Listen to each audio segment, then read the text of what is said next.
I feel like I'm singing somewhere at some big function. This is a great room. Thank you, Keith. Can you hear me? Because my voice is a little bit. Keith, he's not even here. See? Anyway, thank you, Keith, for having me come out. And good to see everybody. What a nice room. And I'm glad I'm an alcoholic. I really am. For me, my story was I was born in 1948. I'm Jerry. I'm an alcoholic. Did I say that? I can't believe I'm so nervous. Anyway, I was born in 1948, Cleveland, Ohio. And, when I was a kid, I was always in trouble, always adventurous, always afraid of the boogeyman, you know? And I used to rock myself to sleep. I would lay on my side, and as a little kid, I would rock back and forth, and I would, and I would hum and sing, whatever, as a little kid. And that got me through the night till I fell asleep. And I got to tell you, I did that till I was 16 years old. I mean, think about it. When I started going out with girls, I had to stop doing that. But so I remember coming home from high school. I mean, any junior high, high school, and all the friends and the competition and everything going on. Always trying to be somebody, and I'd be so exhausted when I come home. And I would go into my bedroom, put on the Johnny Mathis records, right? And I would rock back and forth. And I started to listen and listen to every part of those arrangements of Johnny Mathis. Every breath that he took, everything that he did, I became aware of. And I did that for a lot of years. And I always knew that I was going to be a singer because I always sang. And so I became a singer. I had a little singing group in senior year of high school, all into there. There was Sam Maluso, Tony Maluso, Sam Lombardo, Murph Stefano, and me, all Irish guys. So we made a couple of records. They played them. We got on a little label, just a little bit. And a friend of ours, his name was Sonny Geraci, and he hung around with us. We were out at a bowling alley where they had a pool room. So we all hung around, and we used to sing in the bathroom there and stuff. But one day he calls us and says he's in a recording studio downtown Cleveland with a group called Tom King and the Starfires. Can you hear me? And he says, can you guys come down? We need some backup vocal. So, man, this was a big deal. So we went down to the studio and we're singing the background, and the song was a song called Time Won't Let Me by the Outsiders. It became a national hit. And you could hear us. In fact, you could still hear me on the background of the movie very distinctly. I had a good part that. Anyway, so we got into all that, and then I kind of started working with a rock and roll band in college, made $25 a night. bought a little car, and I wasn't drinking or using any dope or anything back then. And but I was singing and doing everything, and then I met this old guy named Gene LaMarca. He was a keyboard player, and he would work. He owned a little nightclub, a little beer joint nightclub, and he had his organ in there. And I went in and I used to sing with him. And he called his nephew. Mitch was emptying garbage. He said, "Come on out and play the drums." So we had a keyboard, drummer. He hired a guitar player. Next thing you know, we got suits, white tie, yellow shirts and yellow ties. And we got our first job at the Ramada Inn in Cleveland. And after the first week, he gives me an envelope and he says, "Here, on the break." I open the envelope and there's this is a long time ago. There's $150 in there. And I said, "What's this?" And he thought I was complaining because, he was making more money than I was. And he says, "What's the matter? Not enough?" I said, "What are you kidding? Man, I could do this for singing." And that was it. That was it. We went our separate ways because I wanted to go. And Gene was an older guy. He was satisfied.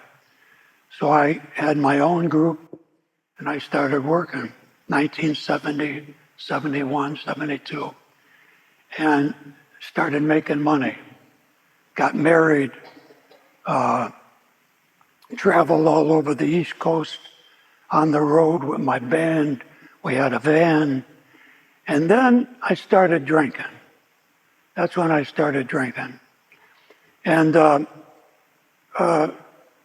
I started doing big shows. I started opening up for big acts like Alan King, Myron Cohen. You don't know some of these people. Cheetah Rivera, these big shows, and I would come on with the orchestra. I was a singer. I still had my band, but I would do these shows as an opening act. And all these people were from Pat Cooper. They're all from Vegas. And they said, "What are you doing hanging around here? Why don't you go to Las Vegas?"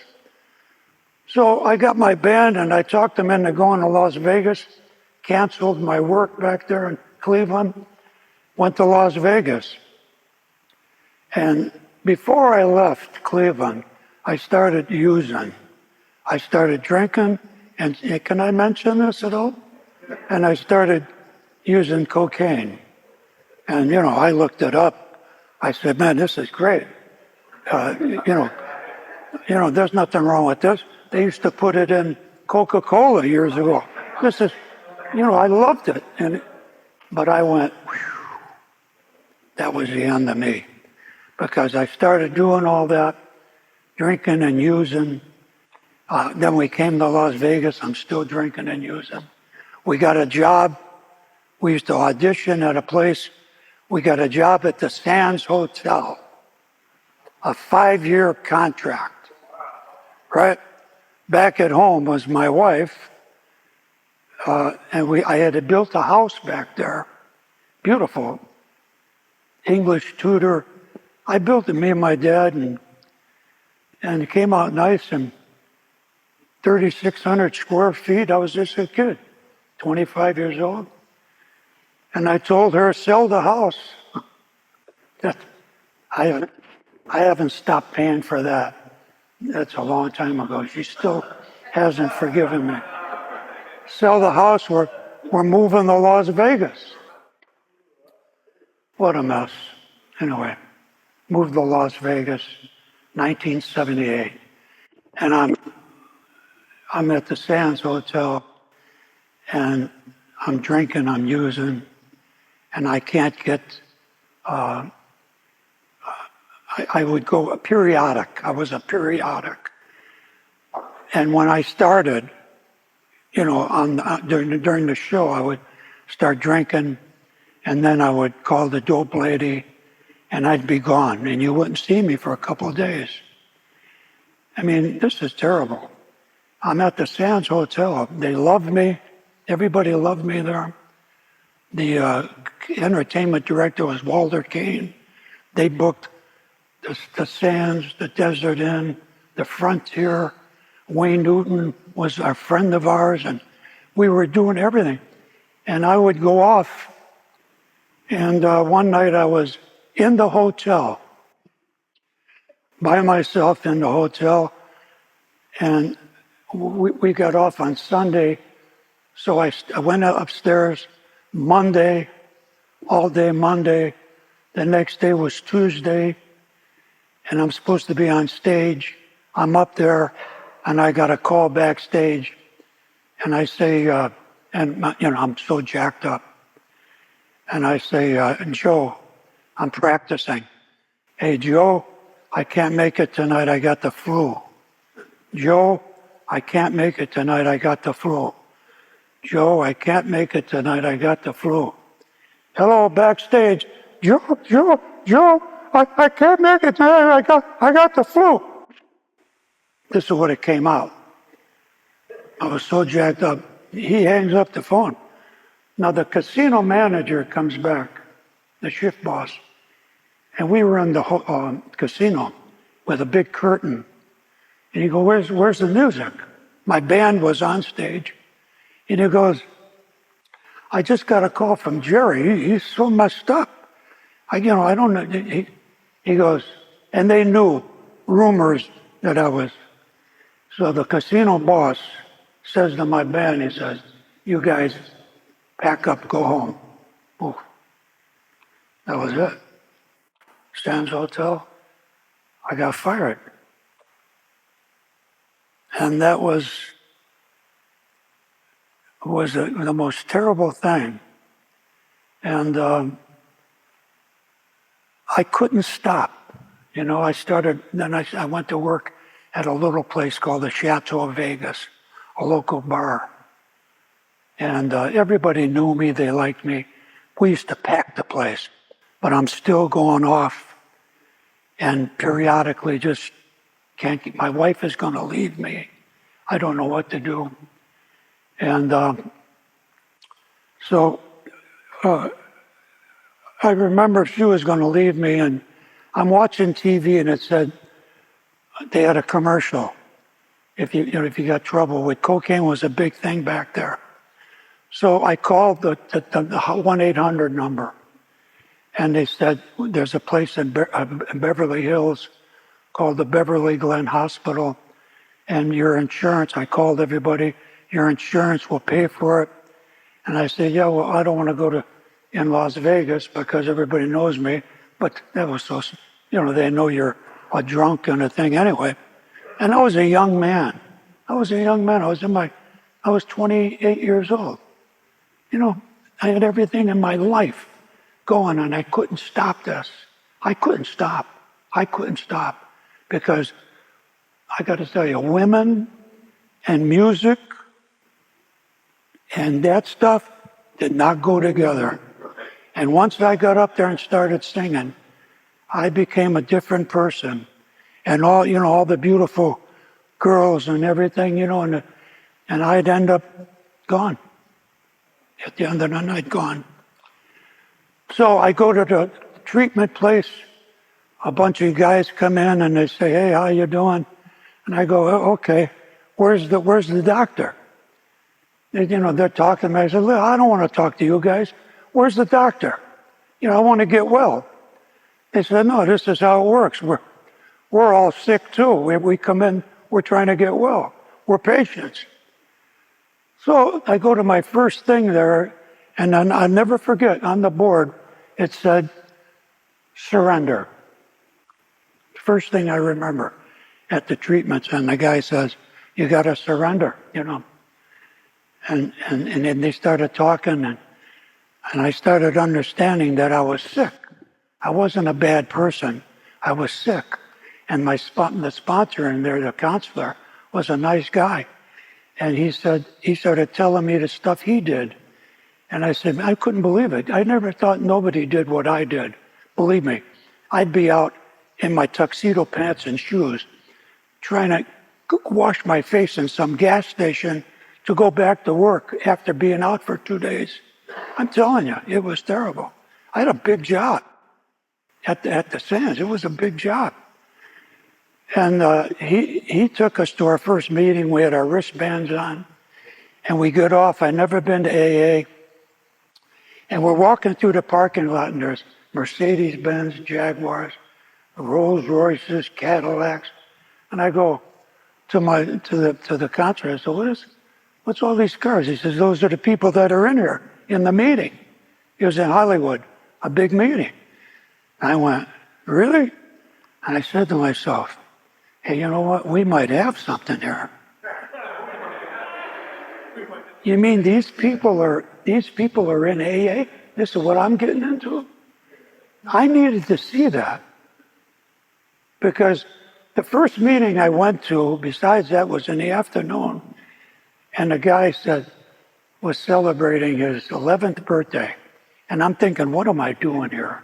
This is before the Hollywood meeting. I got my wristband on, our afternoon meeting, Alano Club somewhere. And he gets up, I feel like shit. And everybody's happy, eating, drinking coffee. He gets up and he starts crying. He got 11 years. He goes to the podium. He starts crying. And he says, I almost drank this morning. He's crying. And now I go, wow, I can relate with that guy. I can't relate to these happy people. And he started to talk, and I went, wow. So you could feel bad and still not use. And that's what he was just saying what was going on. Little by little, I'm catching on. And I go back to Vegas. I go to the Triangle Club. I'm sober. I'm happy. I get about 1.5 years. And I'm going to meetings every day at the Triangle Club. And I go to, I'm singing. I got working again. Started doing good. Started getting back into hotels. I'm clean. Feel good, AA. And I go out. I don't know what happened. I started working it up in my head. I was building up. Oh yeah, we sold that house in Cleveland, and I was working on building this house. I had a little house I bought. I was going to build all around it, and I was in the middle of all that, contracting it, and I was taking on all this stuff, and I started getting goofy. Called the dope lady. I went out on a runner. I went so bad that night, missed work at the hotel, wound up at Southern Nevada Treatment Center. Somebody from the Triangle Club came and picked me up, and they took me to the treatment center. And I went in there for 7 days, and got clean again. And I'm up on the balcony of that treatment center, and it was on Martin Luther King. And I'm looking, I could see, at the time I was at the MGM, and I could see the marquee, the Las Vegas Strip. And I'm over there and I go, who am I? Am I that guy? Or am I this guy in this treatment center again? And for the first time I had to realize that I wasn't that guy. I had my name on the marquee. I wasn't him. I was this drug addict, alcoholic. And I got out of there, and man, I was gung-ho. 6 months later, I'm out again. And when I did that, I didn't go to another treatment center. All I could remember was Billy Smith talking about the chronic slipper. And that's what I was. I said to myself, I'm the chronic slipper. And I went to that meeting. After going out again. And I was crying at that meeting to myself and everybody in the room.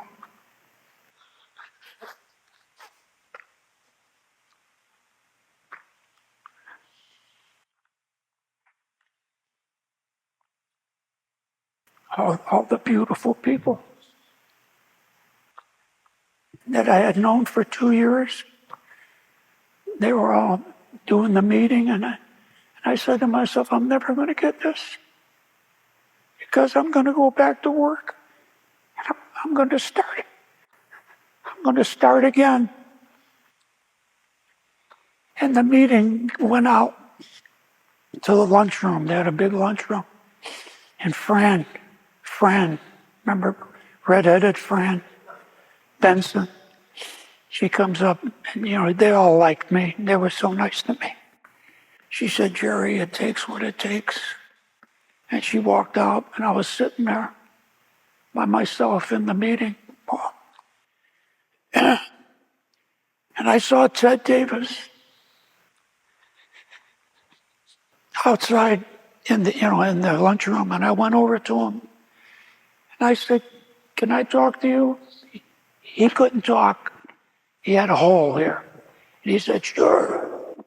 And we went back in that meeting room, slid the door closed. And I said, can you help me? And I had never talked to him before. He goes, sure. Sit down. I said, look at you. You can't even talk. You got no voice. I got a beautiful voice. And look what I'm doing to my life. You're so happy. Your eyes are, and look at me. I can't stop doing this. He said, listen, come here. He didn't know me. I mean, he had seen me. We're always watching new people. He said, come here. He said, look out into the lunchroom. He said, Jerry, look at those people. He said, every one of those people are just like you. And I said, they can't be like me because they all got it.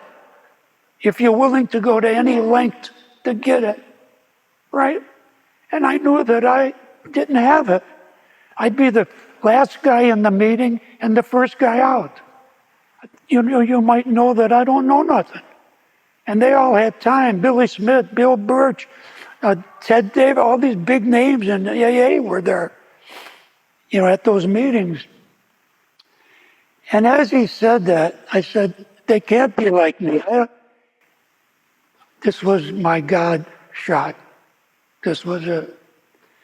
I remember reading in the big book, we know very little. It popped into my head as I was looking out there. I swear to God, this is how it happened. I was looking out at the people. We know very little. Bill Wilson wrote that. They wrote that. Wait a while. So they tell you all this stuff. And even they know very little. Well, that's me. I know very little. I don't have this thing. And he said, every one of those people is just like you. And for the first time in AA, they know very little too. All of you. All of you. All of us. We know very little. And I was free. I was free. That's 40 years ago. I was free because I thought that I looked at everybody else comparing my insides to their outsides, and I knew I was a phony in AA. So now I was just like everybody else. Just like everybody else. Just like the guy with 30 years. He still has to come to AA. There's no cure. So I went home that night, and I went back to the meeting, the night meeting, and everybody's sitting around the big tables before the meeting. all the big guys, I sat right down with them. They all knew me for 2 years, And I said to myself, ask me any question you want. I don't have to, because I'm looking at them and I'm going, they're just like me. They still have to come to AA. They still have to do the steps. They still have to work on things.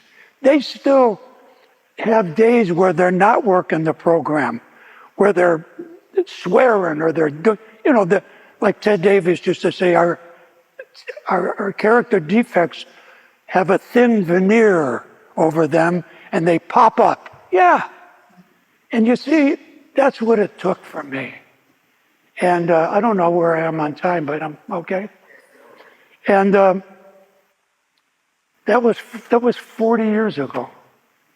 In October, it'll be 41 years. And I got to tell you, I love Alcoholics Anonymous. And my key thing, I go to meetings every night at the GVG. And when I see a new person come in, I admire anybody that comes in. These girls, they come in and I figure, wow, they got such courage, to come by themselves for the first time. Or some kid will come in, young guys, and they got so many problems in their drink. They're using all kinds of different drugs nowadays and doing everything. And alcohol, and I want to help them. I've never been the kind of, here's the greatest compliment I got in AA.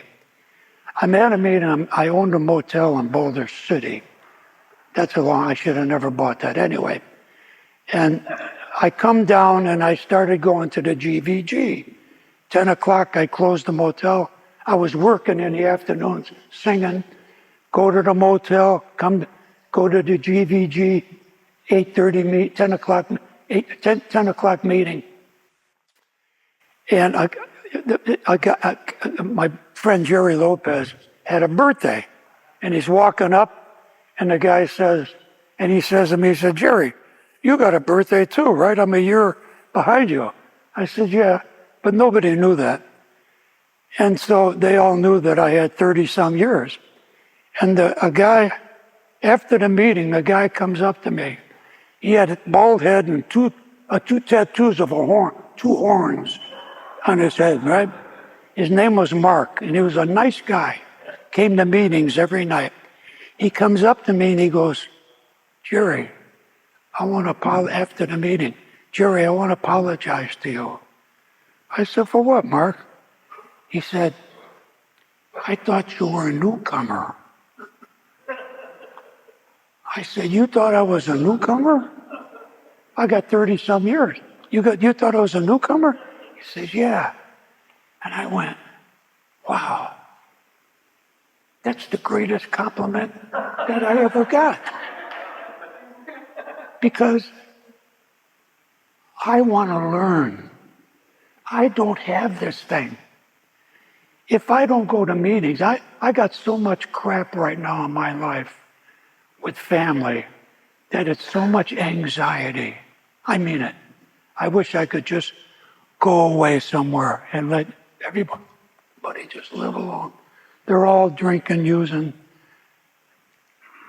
but they're beautiful people. Kids. Anyway, but I need to go to AA every night. I need to tell people what's going on. I have a great sponsor. After the meeting, we go to the gym and we talk. And I'm talking about everything that bothers me. And what's the problem? God. Turn it over. God. God. God. I'm still working on, it came to me a couple of days ago. I'm laying in bed thinking about all this property and shit that's going on, that I got these problems, and I'm going, the fear comes into me, anxiety, I can't sleep. And I go, when fearful or full of self-pity, we ask God to remove it at once. Oh, bright idea, Jerry. You hear that all the time. Why don't you do it? So I'm going, God, it's a couple nights ago. God, remove this fear from me. Take it away. I mean, I still have to do these things because I forget. I go out there into my life and I'm doing it my way again till I get so jammed up that I got to go back to the steps. I'm always trying to do the steps. I put my shopping cart back. I do all these things, But I hope that I said something that could help a new person to feel comfortable in AA. You don't have to be anybody. You're just like us. If you got 5 days, you're just like me. In fact, I envy you. Don't you envy the newcomers sometimes? I wish I could go back to when it was all new and fresh and all this good stuff was coming in. All this great stuff about God. So that's it for me. I hope I said something good. There you go.